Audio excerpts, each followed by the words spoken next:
नमस्कार, स्वागत है आपका बिहार समाचार में। बिहार वालों के लिए नीतीश कुमार जी ने बड़ी सौगात दे दी है। गरीबों के लिए, किसानों के लिए, आम जनता के लिए कई बड़ी घोषणाएं की गई। आज बिहार की महत्वपूर्ण खबरों पर बात करेंगे। खबरों पर आगे बढ़ने से पहले आपसे एक छोटी सी अनुरोध है, कृपया वीडियो को एक प्यारा सा लाइक अवश्य कर दीजिएगा। आपका लाइक करना ही हमारी मेहनत का फल होता है। बिहार में जो सरकारी नौकरी का इंतजार कर रहे हैं उनके लिए है बड़ी खुशखबरी। नीतीश कुमार जी अपना 12 लाख सरकारी नौकरी देने का वादा पूरा करने वाले हैं। बिहार में सरकारी नौकरी की बरसात होने वाली है। 10 विभागों में 49,591 पदों पर होगी बम्पर बहाली। देखिए, विभागों के स्तर पर दी गई प्रस्तुतिकरण के माध्यम से ये बात सामने आई है कि 10 विभागों में खाद्य एवं उपभोक्ता संरक्षण विभाग, पंचायती राज, ग्रामीण विकास, जल संसाधन विभाग, कृषि विभाग, लघु जल संसाधन, पशु एवं मत्स्य संसाधन, सहकारिता, पर्यावरण, वन और जलवायु परिवर्तन विभाग तथा गन्ना उद्योग विभागों में 49,000 से भी ज्यादा पदों पर बम्पर बहाली होगी।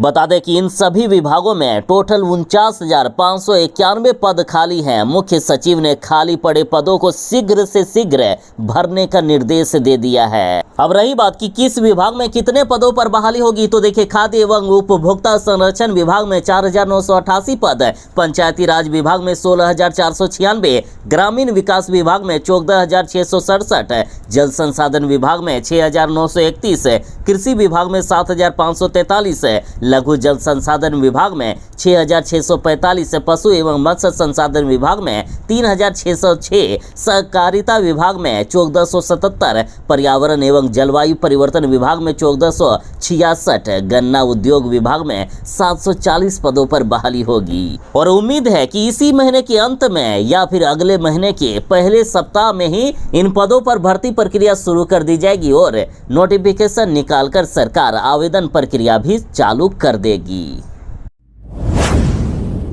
जो बिहार में एक अच्छी सरकारी नौकरी की तलाश कर रहे हैं उनके लिए है बड़ी खबर। बिहार में सीएचओ की पोस्ट पर सरकारी नौकरी निकल चुकी है। देखिए, बिहार राज्य स्वास्थ्य समिति यानी BSHS ने सीएचओ यानी सामुदायिक स्वास्थ्य अधिकारी के 4500 पदों पर भर्ती निकाली है। इच्छुक उम्मीदवार 5 मई 2025 से 26 मई 2025 तक ऑनलाइन आवेदन कर सकते हैं। देखिए, इस भर्ती के लिए कैंडिडेट के पास BSc नर्सिंग की डिग्री होना अनिवार्य है। साथ ही कम्युनिटी हेल्थ सर्टिफिकेट यानी CCH होना जरूरी है और उम्मीदवार का रजिस्ट्रेशन इंडियन नर्सिंग काउंसिल या स्टेट नर्सिंग काउंसिल में होना जरूरी है। उम्र की बात करें तो आवेदक की न्यूनतम उम्र 21 साल और अधिकतम 42 से 45 साल हो सकती है। उम्मीदवार का चयन कंप्यूटर आधारित टेस्ट और डॉक्यूमेंट वेरिफिकेशन के आधार पर किया जाएगा। वेतन की बात करें तो उम्मीदवार को हर महीने 40,000 रुपया की सैलरी दी जाएगी। प्रधानमंत्री नरेंद्र मोदी जी बिहार आकर बिहार वालों को देंगे सबसे बड़ी सौगात। पीएम मोदी लंबित 8 लाख लाभुकों को पीएम आवास दे देंगे। साथ ही 13,11,000 लोगों को लाभ मिलेगा। देखिए, बिहार के मधुबनी जिले में प्रधानमंत्री नरेंद्र मोदी जी का भव्य रैली होने जा रहा है। 24 अप्रैल को प्रधानमंत्री नरेंद्र मोदी जी आएंगे और 8 लाख लंबित लाभुकों के आवास की राशि रिलीज कर लेंगे। मतलब अब तक पीएम आवास योजना में जितने भी लोगों का नाम वेटिंग लिस्ट में था सभी का आवास पास हो गया है।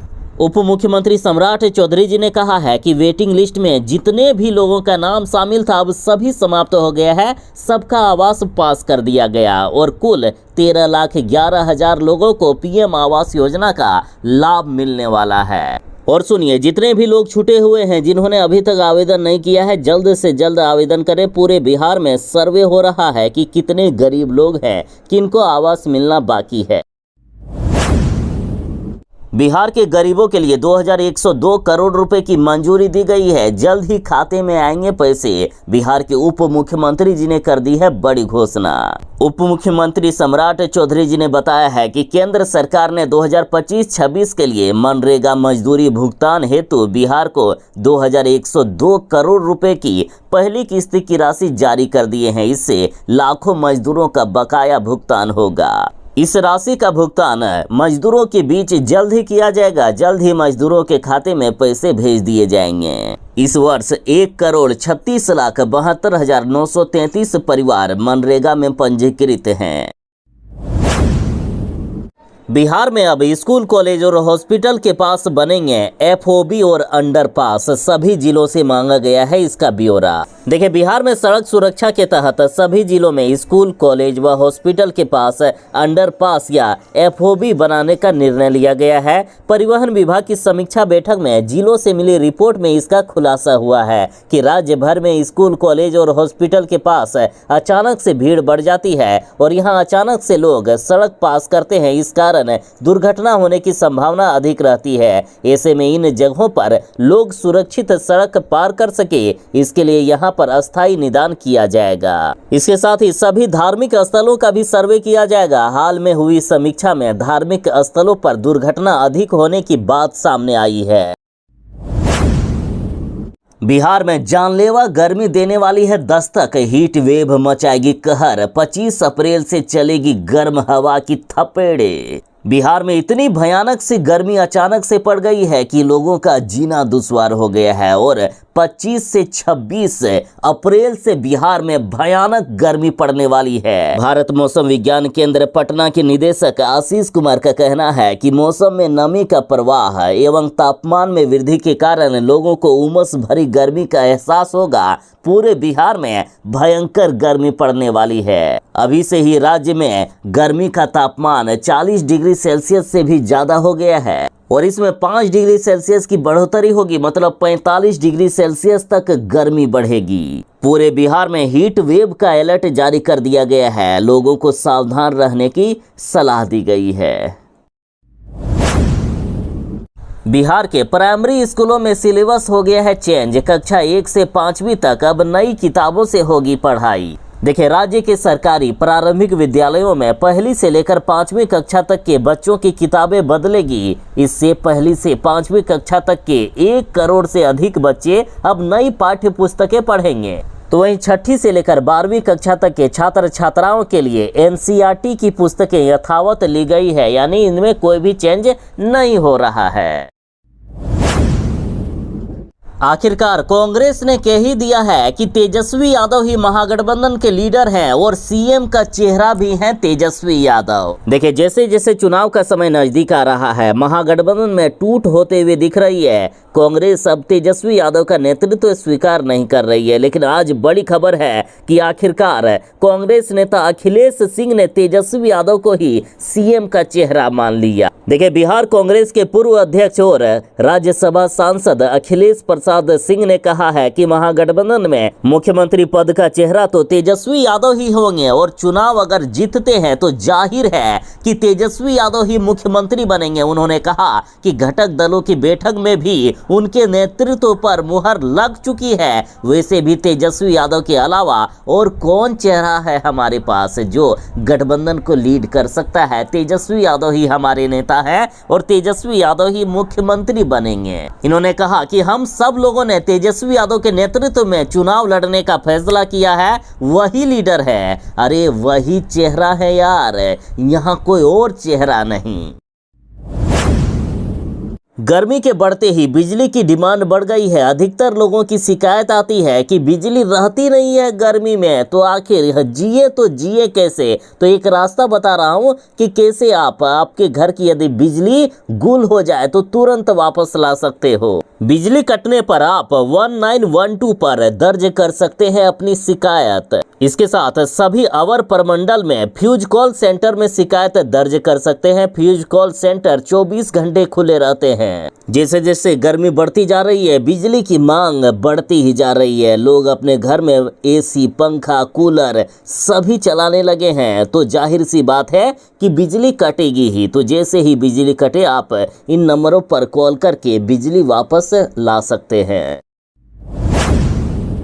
प्रशांत किशोर ने मुख्यमंत्री नीतीश कुमार जी को 1 महीने का समय दिया और कहा कि 1 महीने में 50 लाख महादलित परिवार को जमीन नहीं मिली तो मुझसे बुरा कोई नहीं होगा। प्रशांत किशोर बोले कि मुख्यमंत्री नीतीश कुमार जी ने 2006 में महादलित विकास मिशन बनाया था। इस समाज को 3 डिसमिल जमीन देने का वादा किया था। इसमें से 2,34,000 परिवार को ही अब तक 3 डिसमिल जमीन दी गई है। साथ ही इन्होंने कहा कि देशपाल कमेटी की रिपोर्ट में बताया गया कि 1,23,000 परिवार ऐसे हैं जिन्हें जमीन तो दी गई लेकिन अब तक कब्जा नहीं मिला है। वहीं 50 लाख से अधिक दलित परिवारों को योजना का लाभ मिलना चाहिए था लेकिन उन्हें अभी तक नहीं मिला। तो वहीं प्रशांत किशोर ने कहा कि बिहार में 80% जमीन का अब तक डिजिटलाइजेशन नहीं हुआ है। परिवार के बीच लड़ाई लग गई है। जितनी हत्या की घटना बिहार में हुई है उसमें 60% मामला जमीन से जुड़ा हुआ है। सर्वे के नाम पर हजारों करोड़ रुपए लूटे जा रहे हैं। सीओ और DCLR की पोस्टिंग में 25 से 50 लाख रुपए खर्च किए जा रहे हैं। ऐसे में सरकार को श्वेत पत्र जारी कर स्थिति स्पष्ट करनी चाहिए। प्रशांत किशोर बोले कि हमारी पार्टी नीतीश सरकार को 1 महीने का समय दे रही है। उसके बाद हम लोग बिहार के 40,000 गाँवों में जाकर बैठक करेंगे और उसके बाद हस्ताक्षर अभियान चलाएंगे। हस्ताक्षर अभियान चलाने के बाद 1 करोड़ लोगों के हस्ताक्षर हम मुख्यमंत्री और राज्यपाल को सौंपेंगे। उसके बाद विधानसभा का घेराव करेंगे। इन्होंने कहा कि हमारी 3 मांगे हैं। 1, जातीय गणना पर सरकार व्हाइट पेपर जारी कर बताए कि आरक्षण का आखिर क्या हुआ। दूसरी मांग ये कि 3 डिसमिल जमीन महादलित परिवार को मिलना चाहिए था तो वो कब मिलेगा। और तीसरी ये कि भूमि सर्वे के नाम पर जो उगाही की जा रही है उसे फौरन बंद किया जाए। अब बिहार के 41 बड़े शहरों में होने जा रहा है ये नया काम। आ गया है ऊपर से ऑर्डर, खर्च होंगे इस पर 248 करोड़ रुपए। देखिए, बिहार के 41 बड़े शहरों में 248 करोड़ रुपए की लागत से विद्युत सौदा गृह बनाए जाएंगे। आत्मनिर्भर बिहार के 7 निश्चय 2 के तहत ये विद्युत सौदा गृह नदी घाटों पर बनेंगे। सुपौल, जहानाबाद और अरवल में निर्माण पूरा हो चुका है जबकि अन्य शहरों में काम चल रहा है। इसका उद्देश्य नदियों को स्वच्छ रखना और प्रदूषण कम करना है। विभागीय जानकारी के अनुसार 41 योजनाओं में 3 सुपौल, जहानाबाद और अरवल में निर्माण का कार्य पूरा हो गया है जबकि 36 शहरों में योजना प्रगति पर है। बिहार को मिल गई 2 और हाई स्पीड ट्रेन की सौगात। प्रधानमंत्री नरेंद्र मोदी जी के बिहार दौरे से पहले आ गई है बड़ी जानकारी। देखिए, प्रधानमंत्री नरेंद्र मोदी द्वारा आधुनिक भारत की वंदे भारत, अमृत भारत और नमो भारत रैपिड रेल के त्रिवेणी की 2 नई रेलगाड़ियों का परिचालन बिहार से होने वाला है। जयनगर और पटना के बीच नमो भारत रैपिड रेल चलेगी जिसमें 16 कोच होंगे। सहरसा से लोकमान्य तिलक के लिए अमृत भारत एक्सप्रेस भी शुरू होगी जिसमें यात्रियों को कई तरह की सुविधाएं मिलेगी। साथ ही बता दें कि बिहार में पहले ही कई वंदे भारत एक्सप्रेस ट्रेन का परिचालन किया जा रहा है जबकि एक अमृत भारत एक्सप्रेस का भी परिचालन पहले से दरभंगा और आनंद विहार टर्मिनल के बीच वाया अयोध्या किया जा रहा है। और अभी बिहार वासियों के बीच सबसे अधिक उत्साह नमो भारत रैपिड रेल और अमृत भारत एक्सप्रेस के परिचालन को लेकर है।